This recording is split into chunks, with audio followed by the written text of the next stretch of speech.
नमस्कार दर्शक बंधु मु प्रदीप आपण मानक स्वागत करुच्ची आज आउ एक नुआ भिडियो दर्शक बंधु जदि पूर्वर आपण मैंने कौन चिटफंड संस्थार निजर टंका रखी टंका हरइंट ताले वर्तमान राज्य सरकार तरफ चिटफंड कंपानी गुड़ी को जहाँकि सर्टलिस्टेड करा जाई सेथिरे जमा करिथिबा क्षुद्र जमाकारी जो मानकर जमा राशि 10,000 टंकारु कम अच्छी सेमानकु प्रथम पर्यायर जहाँकि टंका प्रदान करा जायछि। एने पूर्वर जहाँकि ओडिशा अर्थ विभाग तरफ गोटे नोटिफिकेशन आसीथिला एवं जदि आपण माने सेथिरे टंका जमा करथिले एवं सेही लिस्ट रे आपण मानक नाम थिला ताले आपणको आरआई ऑफिस को जाई आपण मानकु गोटे दरखास्त दवा पई पडुथिला जो थे आपण मैंने पूर्वर जो कंपानी रे टंका डिपोजिट करथिले सेही टंकार रिसीव सहित आपण मानकर बैंक अकाउंट डिटेल्स एवं आवश्यक प्रमाणपत्र देई टंका फेरस्त करिवार व्यवस्था राज्य सरकार तरफ करा जायतिला। तेणु सेही व्यवस्था रे बहुत जन जमाकारी जो माने कि निजर पुराणा रसीद निज पाखरे नथिबा कारणरू सेमाने कोनोसी प्रकार निजर दरखास्त सबमिट करि पार नथिले। तेणु वर्तमान राज्य सरकार तरफ सेमानक पई गोटे बहुत बड़ खुशीर खबर रही जो माने कि पूर्वर दरखास्त दाखल करना किंतु जो रिफंड लिस्ट रे तांको नाम रही ताले वर्तमान सेमाने बिना कोनोसी डॉक्यूमेंट सबमिट करी निजर टंका बैंक अकाउंट रे फेरस्त पाई परिबे। एने जहाँकि आज राज्य सरकार तरफ गोटे बहुत बड़ नोटिफिकेशन आसी आसतु से विषय संपूर्ण डिटेल्स जानिबा केमिति आपण माने लिस्ट चेक करेंगे एवं सेही टंका आपण माने केमिति निज बैंक अकाउंट रे पुणी थरे रिफंड पाई परिबे कौन कौन प्रोसेस रही सबू किछि आज वीडियो रे मु आपण मानकु डिटेल्स कहबी। तेणु वीडियो को जमारू स्किप न करी प्रथम शेष पर्यंत देखिए। ता पूर्व जदि चैनल को प्रथम दर विजिट करछंती वीडियो को लाइक करने सहित चैनल को सब्सक्राइब करदेवे। फेसबुक इंस्टाग्राम रे वीडियो देखते आमको फॉलो करने जमारू भूलें। तो देखिपे ओडिशा सरकार अर्थ विभाग तरफ आज जो डिटेल्स नोटिफिकेशन टी आसी गोल्डलैंड डेवलप्स कंपानी समूहर प्रथम पर्यायर फेरस्त पाई नथिबा समस्त क्षुद्र जमाकारी जोटा कि पूर्व 10,000 टंका थिला वर्तमान एटा 8,000 टंका कर दि जाइछि। 8,000 टंका पर्यंत जो माने जमा करथिले सेमानक टंका फेरस्त संबंध रे विशेष सूचना मान्यवर ओडिशा उच्च न्यायालय आदेश एवं मान्यवर निर्धारित न्यायालय सुपारिश अनुसार प्रथम पर्यायर क्षुद्र जमाकारी 8,000 टंका पर्यंत जो माने जमा करचंती सेमानकर प्रदान करिथिबा बैंक खाता रे जिलापाल तथा जिला मजिस्ट्रेट को द्वारा सेमानक टंका फेरस्त चालू अछि। अर्थात प्रथम पर्याय जोटा कि आपण मानकु टंका मिलिबो बोली कहा जायतिला से समय जो माने आरआई ऑफिस रे निज निजर डाटा सबमिट करथिले वर्तमान सेमानक अकाउंट को टंका आसीबा आरंभ हो जाइछि। तेबे सरकार पक्षरु समस्त प्रचेष्टा सत्वे बहु क्षुद्र जमाकारी एपर्यंत सेमानकर जमा राशि फेरस्त पाई नांती। यार परिदृष्टि हेउछि जे बहु जमाकारी पाखरे सेमानकर मूल जमा रसीदटी उपलब्ध नहीं। तेणु ओडिशा सरकार गोल्डन लैंड डेवलप्स कंपानी समूहर प्रथम पर्यायर फेरस्त पाई नथिबा समस्त क्षुद्र जमाकारी बिना कोनोसी जांच रे सेमाने प्रदान करिथिबा बैंक खाता रे सेमानक टंका फेरस्त करिया पई निष्पत्ति नेचंती। अर्थात जदि आपण मानक सेही लिस्ट रे ना अछि ताले आपण माने टंका पाइबा पई हेले केवल आपण माने निजर बैंक अकाउंट देले आपण मानक टंका जाकी रिफंड हो पारिबो।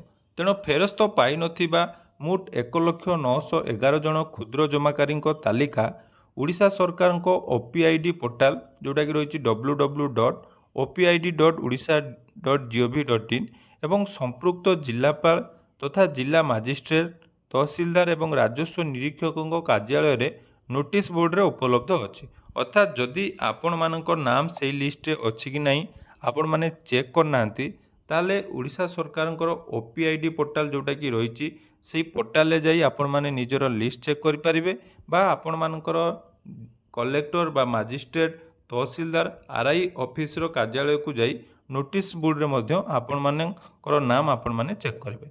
सेमानक प्रदान करिथिबा बैंक खाता रे जिलापाल तथा जिला मजिस्ट्रेट को द्वारा सेमानक टंका फेरस्त करा जिवो। अर्थात जदि आपण मानक से लिस्ट रे ना अछि ताले आपण मानकु कोन करिया पई पड़िबो ना निजर जेकोसी गोटे आइडेंटिटी प्रूफ आधार कार्ड हो पान कार्ड हो बा जोटा कि गोटे आपण मानकर आइडेंटिटी प्रूफ सहित निजर बैंक अकाउंट डिटेल्स नहीं आपण माने ନିଜର ଜିଲ୍ଲାପାଳ ବା ମାଜିଷ୍ଟ୍ରେଟ୍ ବା ଆର୍ଆଇଙ୍କ ପାଖରେ ସବମିଟ୍ କରିପାରିବେ।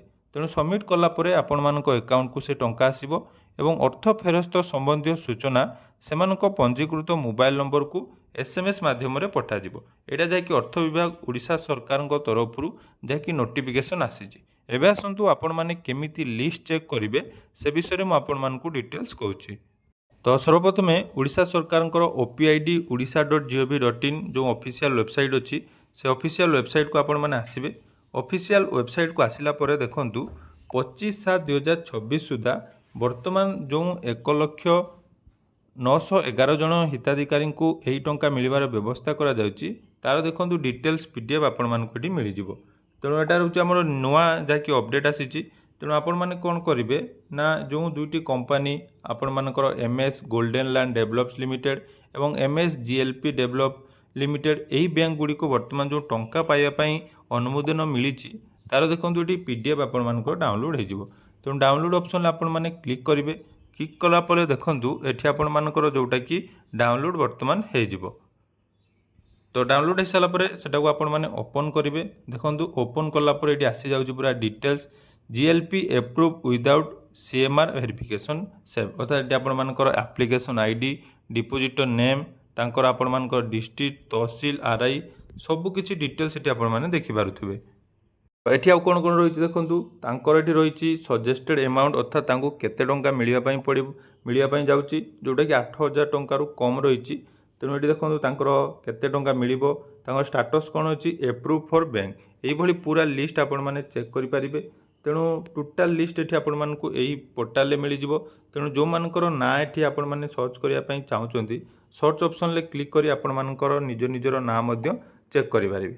ତେଣୁ ବର୍ତ୍ତମାନ ଯାହାକି ଦେଖନ୍ତୁ ଆପଣମାନଙ୍କ ପାଇଁ ସୁବର୍ଣ୍ଣ ସୁଯୋଗ, ଏହି ସୁଯୋଗକୁ ହାତଛଡ଼ା କରନ୍ତୁ ନାହିଁ। ଯେତେ ବି ଟଙ୍କା ଆପଣମାନେ ରଖିଛନ୍ତି ଏହିସବୁ କମ୍ପାନୀରେ ଏବଂ ଆପଣମାନେ ବର୍ତ୍ତମାନ ରିଫଣ୍ଡ ପାଇବା ପାଇଁ ଚାହୁଁଛନ୍ତି ତାହେଲେ ଜଲ୍ଦି ଆପଣମାନେ ଏହି ଲିଷ୍ଟକୁ ଚେକ୍ କରନ୍ତୁ ଏବଂ ଆପଣମାନଙ୍କ ପରିବାରର ବା ସାଙ୍ଗସାଥି ଯେଉଁମାନେ ବି ରହିଛନ୍ତି ବନ୍ଧୁବାନ୍ଧବ ସେମାନଙ୍କ ସହିତ ଏହି ଭିଡ଼ିଓଟି ସେୟାର କରନ୍ତୁ, କାରଣ ହୁଏତ ତାଙ୍କ ନାଁ ମଧ୍ୟ ଏହି ଲିଷ୍ଟରେ ଥାଇପାରେ। ତ ଯଦି ଆପଣମାନଙ୍କ ନାମ ଏହି ଲିଷ୍ଟରେ ଅଛି ଏବଂ ଆପଣମାନେ ଟଙ୍କା ବର୍ତ୍ତମାନ ସୁଦ୍ଧା ଆକାଉଣ୍ଟରେ ପାଇନାହାନ୍ତି ତାହେଲେ ନିଜର ଆବଶ୍ୟକ ଡକୁମେଣ୍ଟ ଆପଣମାନଙ୍କର ଡିଷ୍ଟ୍ରିକ୍ଟ କଲେକ୍ଟର ଅଫିସକୁ ଯାଇପାରିବେ, ମାଜିଷ୍ଟ୍ରେଟ୍ ଅଫିସ ବା ତହସିଲଦାରଙ୍କ ଅଫିସ ବା RI ଅଫିସରେ ଯାଇ ଯଥା ଶୀଘ୍ର ଆପଣମାନେ ନିଜର ଡକୁମେଣ୍ଟ ସବମିଟ୍ କରନ୍ତୁ ଏବଂ ଖୁବ୍ ଜଲ୍ଦି ଆପଣମାନଙ୍କ ଟଙ୍କା ରିଫଣ୍ଡ ପାଆନ୍ତୁ। ତେଣୁ ଏହା ଥିଲା ଆପଣମାନଙ୍କ ପାଇଁ ଗୋଟେ ଗୁରୁତ୍ୱପୂର୍ଣ୍ଣ ଅପଡେଟ୍।